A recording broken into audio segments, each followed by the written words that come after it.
ఎప్పటికప్పుడు తాజా వార్తలను అందిస్తున్న జీకే న్యూస్ కు స్వాగతం.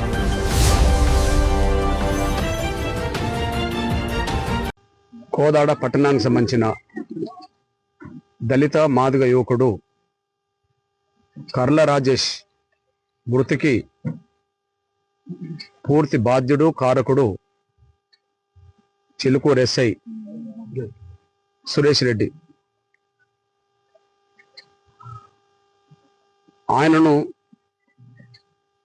తప్పించడం కోసం డిఎస్పీ రెడ్డి సామాజిక వర్గం సంబంధించిన వ్యక్తే ఆయనను తప్పించే ప్రయత్నం చేయడం, అందుకు అనుగుణంగా స్థానిక రాజకీయ నాయకత్వం కూడా నిందితుడిని కాపాడే ప్రయత్నం చేయడమే ఈ కోదాడలో జరిగిన పరిస్థితులకు అసలు కారణంగా మిగిలింది. మేము స్పష్టం చేస్తున్నాం, చిలుకూరు ఎస్ఐ సురేష్ రెడ్డి కర్ల రాజేష్ మీద ఎలాంటి కేసు నమోదు కాకముందే ఆయనను 4వ తారీఖు నాడే స్టేషన్కి పిలిపించి చిత్రహింసలు పెట్టి కుటుంబ సభ్యులు కోరడం మేరకు ఆ రాత్రికి పంపినట్టే చేసి తెల్లారి 5వ తారీఖు నుంచి Chilukur police station, Kodad police స్టేషన్లోనే 9వ తారీఖు వరకు కూడా చిత్రహింసలు పెట్టి 10వ తారీఖు నాడు ఆయన మీద కేసు పెట్టి జైలుకు పంపడం జరిగింది. ఏ కేసు అయితే ఆయన మీద నమోదు చేశారో, ఫిర్యాదుదారుడు ఎవరైతే ఉన్నారో ఆ ఫిర్యాదుదారుడు చౌదరి వర్గం సంబంధించిన వ్యక్తి. అతను ఫిర్యాదు చేసినట్టుగానే 8వ తారీఖు నాడు కేసు నమోదైంది. 8వ తారీఖు నాడు ఫిర్యాదు చేసే కేసు నమోదవుతే అంతకుముందు 4వ తారీఖు నుంచే ఆయనను పిలిపించడం, 5 నుంచి 9వ తారీఖు వరకు 10వ తారీఖు నాడు కోర్టుకు హాజరుపరిచేంత వరకు ఆయన చిత్రహింసలు పెట్టడం వల్లనే ఆయన జైల్లోనే అనారోగ్యానికి గురై అక్కడి నుండి హాస్పిటల్ పాలి హాస్పిటల్లో చనిపోవడం జరిగింది.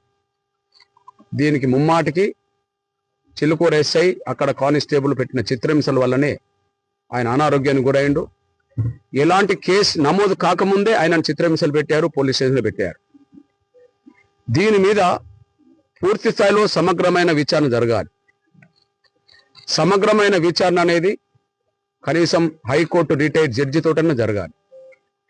హైకోర్టు రిటైర్డ్ జడ్జితో కేసు పట్ల, ఈ కర్ల రాజేష్ మృతి పట్ల విచారణ జరగగలిగితే ఖచ్చితంగా దోషులైన చిలుకూరు ఎస్ఐ నుంచి మొదలుకుంటే దీనికి బాధ్యులైన పోలీసుల మీద ఖచ్చితంగా చట్టపరమైన చర్యలు తీసుకోవడానికి అవకాశం ఉన్నది.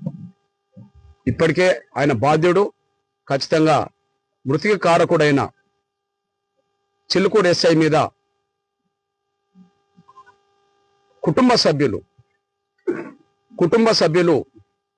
18 ఉదయమే కేసు పెట్టడం జరిగింది. కానీ రాజకీయ నాయకత్వం, రెడ్డి సామాజిక వర్గం ఎమ్మెల్యే, డిఎస్పీ రెడ్డి సామాజిక వర్గం, ఇక్కడ కర్ల రాజేష్ మాదిగ, ఎస్ఐ రెడ్డి సామాజిక వర్గం, వీళ్ళందరూ కుమ్మక్కై మీరు కేసు ఎస్ఐ మీద పెడితే ఖచ్చితంగా ఆయన సస్పెండ్ అవుతే మీకు డబ్బులు రావని, మీకు ఉద్యోగం రాదని, మీరు కేసును వదులుకుంటేనే మీకు పోలీసుల ద్వారా ఒక 8 లక్షల డబ్బులు ఇస్తామని, ఒక అవుట్సోర్సింగ్ ఉద్యోగం ఇస్తామని చెప్పి వాళ్ళని నమ్మించి ఎస్ఐ మీద కేసు లేకుండా చేసుకోవడం కోసం అన్ని ప్రయత్నాలు చేయడం జరిగింది. ఏ ఆర్డీఓనైతే ఇల్లు కట్టిస్తాం, ఇతరాత్ర సదుపాయాలు కల్పిస్తామన్నారో, కర్ల రాజేష్ మృతికి కారకుడు ఎస్ఐని తేలితే ఆటోమేటిక్గా 306 పడితే, ఎస్సీ ఎస్టీ యాక్ట్ పడితే, ఎస్సీ ఎస్టీ యాక్ట్ పరిధిలోనే ఖచ్చితంగా ప్రభుత్వ ఉద్యోగం వస్తుంది. అవుట్ సోర్సింగ్ ఏంటిది? ప్రభుత్వ ఉద్యోగమే వస్తుంది. ఏ 8 లక్షలు అయితే ఇప్పుడు పోలీసులు ఒప్పుకున్నారని, దయాదక్షిణ వల్ల ఒప్పుకున్నారని వాళ్ళు భావిస్తున్నారో, 8 లక్షలు ఎందుకు ఒప్పుకున్నారు? 20 లక్షలు ఒప్పుకోవాలి కదా. అంటే 8 లక్షలు ఎందుకు ఒప్పుకున్నారంటే ఎస్సీ ఎస్టీ యాక్ట్ నమోదవుతే ఆటోమేటిక్గా 8 లక్షలు ఆటోమేటిక్ వస్తాయి కాబట్టి ఆ 8 లక్షలు ఒప్పుకోవడానికి దారి తీసిందని మేము భావించుకోవాల్సి వస్తాను. ఇక అవుట్ సోర్సింగ్ ఉద్యోగం అవసరం లేదు, ప్రభుత్వ ఉద్యోగమే రావడానికి అవకాశం ఉన్నది. అంటే అమాయకులైన మా దళిత వర్గాలని